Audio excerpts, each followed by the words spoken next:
मरियम औरंगजेब तहरीक इंसाफ के हामियों के घेरे में, सपोर्टर्स का मकरू चेहरा बेनकाब। वफाकी वजीर इत्तलात मरियम औरंगजेब को पाकिस्तान तहरीक इंसाफ के कारकुनों ने लंदन में घेर लिया, इल्जामात लगाए और मुगल्लाजात भी बकीं। मरियम औरंगजेब मार्बल आर्च पर एक कॉफ़ी शॉप में कॉफ़ी लेने के लिए रुकी थीं। इस दौरान पीटीआई के कारकुन आ गए और उन्होंने वजीर इत्तलात के साथ नामुनासिब रवैया अपनाया। पीटीआई की खवातीन ने मरियम औरंगजेब पर इल्जामात लगाए। कॉफ़ी शॉप में खड़ी मरियम औरंगजेब पर पीटीआई की खवातीन ने चोर होने का इल्ज़ाम भी लगाया। इस दौरान मर्द कारकुन भी मौजूद थे। खवातीन ने इल्ज़ाम लगाया कि मरियम औरंगजेब पाकिस्तानी अवाम का पैसा लंदन में लुटा रही हैं।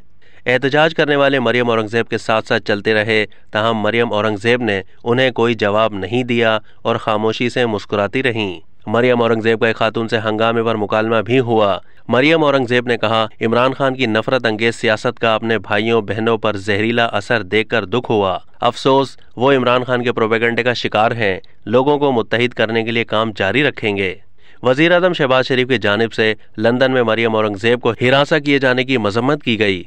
कहा कि मरियम औरंगजेब ने पीटीआई कारकुनों के हिरासा करने पर जिस ज़र्फ़ का मुजाहरा किया वो काबिल फ़ख्र है। मरियम औरंगजेब ने अपने अमल से हिरासा करने वालों और उनके सपोर्टर्स का मकरू चेहरा बेनकाब कर दिया। अब तक के लिए इतना ही। मज़ीद मालूमात के लिए डेली जंग के यूट्यूब चैनल को सब्सक्राइब कीजिए।